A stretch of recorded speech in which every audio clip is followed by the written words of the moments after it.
If a design is taking too long, the design is wrong, and therefore the design must be modified to accelerate progress. In a stunning announcement that sent shockwaves through the aerospace community, Elon says Starship will be ready for launch inside the month, while also hinting at a new version being designed, and NASA's next Mars mission is still being planned for the new Glenn Starship Upgrades version 2. In the wake of the second Starship test flight, CEO Elon Musk has been answering a lot of questions from curious and excited SpaceX fans about the world's largest rocket. And recently, Elon let some interesting information out into the wild SpaceX is close to leaving version 1 of Starship behind on November 24th.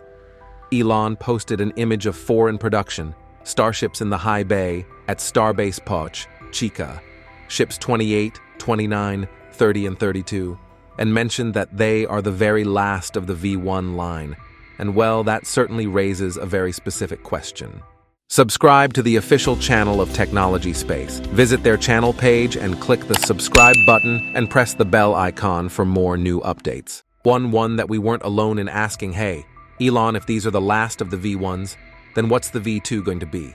Luckily, Elon was still in the mood to talk about the future, and so he explained a little more in response to a user on X asking about the V2 Starship. Elon says that the next iteration of the vehicle's design will hold more propellant, reduce its dry mass, and improve its reliability. Okay, that's pretty vague, but there is something in there that Elon is likely hinting at. Specifically, way back in 2021, Elon was having a conversation on Twitter about the potential of Starship upgrades as time went on.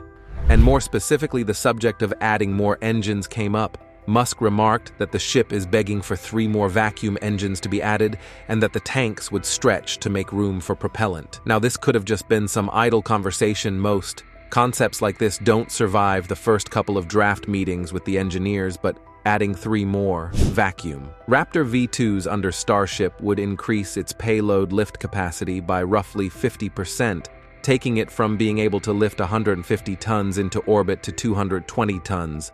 So that accounts for his more recent hints about increased propellant capacity, and the reliability improvements will likely come from just the application of lessons learned through testing. But what about the bit about lowering the dry mass of Starship? Surely adding more propellant in bigger tanks and 3 more engines would do the opposite. We're not going to pretend to know exactly what Musk is thinking here, but recent developments in metallurgy have been very successful at letting companies like Relativity Space and NASA work with lighter metals to make things like engine cowlings and fuselage structures. There's been no word on if SpaceX is intending on dabbling in some of this interesting new tech to get their weight down, or if they found other ways to shave some mass off of their multi-story vehicle, but either way, they definitely need to consider trimming some weight off Starship if they intend to get some better lifting capacity off of it. Aside from the specifics, though, the timing definitely lines up with SpaceX moving forwards with their design. These last 4 Starships should allow them to test deep into next year and give them time to construct more specific test vehicles for things like orbital refueling demonstrations and lunar landing attempts. With everything they are about to learn, it would almost be disappointing if they didn't make a better Starship. Starship's upcoming testing flight, 3 to 4 weeks, that is the latest word from SpaceX CEO Elon Musk, as to when the company would be ready to launch another Starship Super Heavy rocket. In a response to questions on social media, on November 19th, Musk indicated that his company was in very good shape, following the second test flight of Starship. Just the day before, on November 18th, saying, quote, Starship Flight 3, hardware should be ready to fly in 3 to 4 weeks. There are 3 ships in final production in the high bay by now. Of course, we are all well aware that Elon's timeframes are more like guidelines than actual rules. But here he's being very specific, and with good reason, because there's a huge difference between SpaceX having their hardware ready for launch and SpaceX having the authority to launch. Elon is 100% correct. A quick glance from the highway into Starbase Poch, Chica shows that there are 3 nearly complete Starship vehicles in the main high bay, There's actually 4 in there, but one isn't quite complete yet. More on that later. We're also aware that the company has Booster 10 basically ready to fly and just recently transported Booster 11 back from the secondary test range at the McGregor facility. So that's at least the next 2 flights very close to being good to go, with a couple more waiting in the wings. SpaceX does still have to complete pressure and cryoproofing testing, as well as some static fires before they can CER certify their next pair of launch candidates. But that would likely only take 2 weeks or so, provided no major hardware issues were found during those tests. The rest of the time Elon was estimating is likely for the minimal repairs to the orbital launch mount and part of the tower.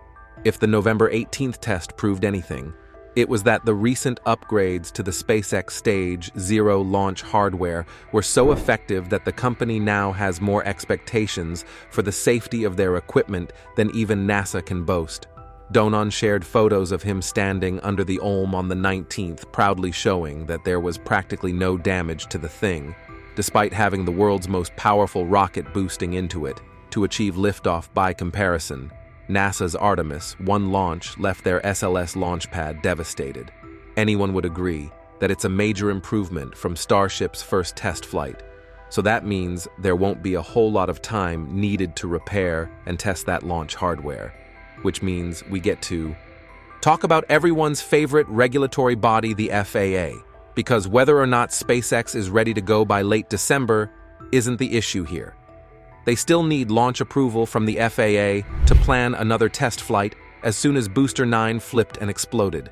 The FAA needed to start a mishap report, which means another investigation period, but there are silver linings here. First off, with so little damage to the pad, there won't be much for SpaceX to do in terms of satisfying any FAA requests for increased safety. The quick disconnect on the tower's chopstick arms might need replacing, and the Olm might need to replace some panels and get a new coat of paint. But that's about it. And since no new launch hardware is going to be installed, the environmental investigations that took so long last time won't have to be run again. Similarly, the biggest concern from the first test flight, the flight termination system, not activating properly, wasn't an issue this time. Booster 9 system AC activated as the booster began breaking up. According to SpaceX, and Ship 25's FTS was activated manually by the ground crew when they lost telemetry again, according to their own report. There is a small issue with Starship's FTS, though it seems that a sizable chunk of the upper stage survived the explosion. The Starship nose cone and upper flaps continued on long enough to re-enter the atmosphere. Now that's not a huge issue, as the current regulation says that the FTS only needs to break up the volatile fuel containers, and most of the nose cone was not likely to survive the trip all the way to the ground. Regardless, those regulations were made before anything like Starship was conceived, and so the FAA might take this as a cue to ask SpaceX to design part of their FTS to be able to destroy even the hardened nose cone of their gigantic rocket.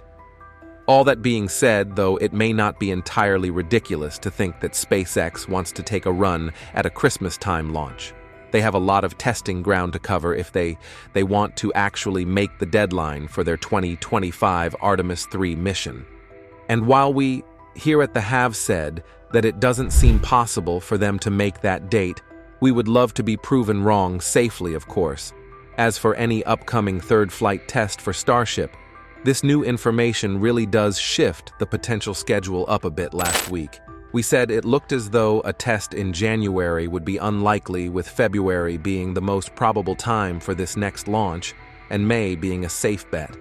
But with the new information that so much flight hardware is essentially ready to go, it seems impossible that SpaceX won't be granted a license to launch by January at the latest.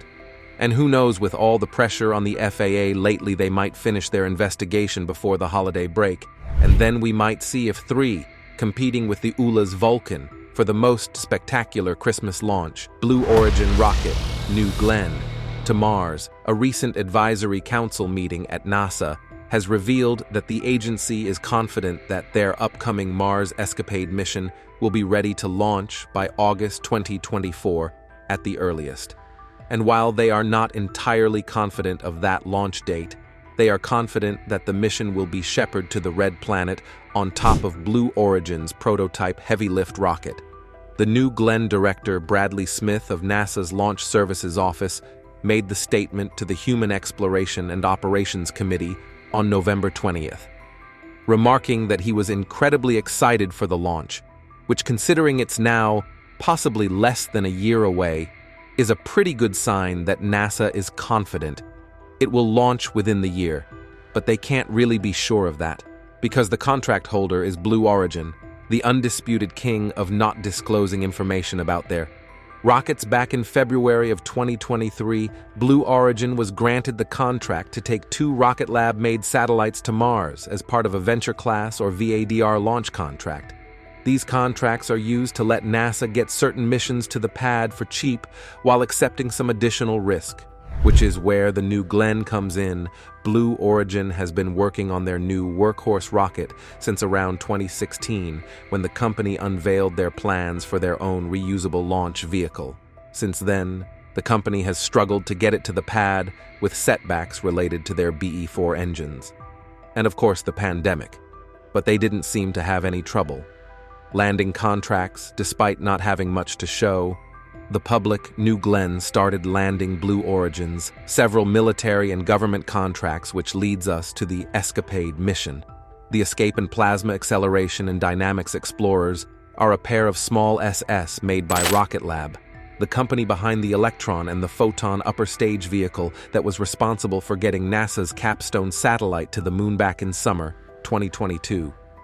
These 2 satellites will head to a Martian orbit and study its magnetosphere for interactions with solar winds, allowing us to better understand how Mars's thin atmosphere behaves in solar weather. This mission represents a huge opportunity for both companies, but it's really down to Blue Origin to get their rocket working on time. It's hard to say anything about their progress because, as we mentioned before, they are very tight-lipped about their tech. But whenever they've pushed back initial launch tests before, they've never made NASA excited. So it's a decent bet that New Glenn will be flying in 2024, at least for the first flight test. As for Escapade, we'll just have to wait and see if the quiet work of the Blue Origin engineers holds up to testing. In conclusion, Elon Musk's revelation of Starship V2 heralds a new era in space exploration. The spacecraft's advanced propulsion, futuristic design, and colossal payload capacity promise unprecedented possibilities for humanity's journey beyond Earth. Musk's visionary ambition to make life multi-planetary resonates through the cutting-edge technology and materials incorporated into Starship V2. As we look toward the cosmos, the unveiling of this spacecraft not only symbolizes SpaceX's relentless pursuit of innovation, but also ignites a collective excitement for the future of space exploration, inviting us to dream of a reality where humanity thrives among the stars. A heartfelt thank you to our amazing viewers and supporters of Technology Space. Your enthusiasm for space exploration fuels our passion. We appreciate your continued engagement and look forward to bringing you more cutting-edge content on the wonders of technology in space.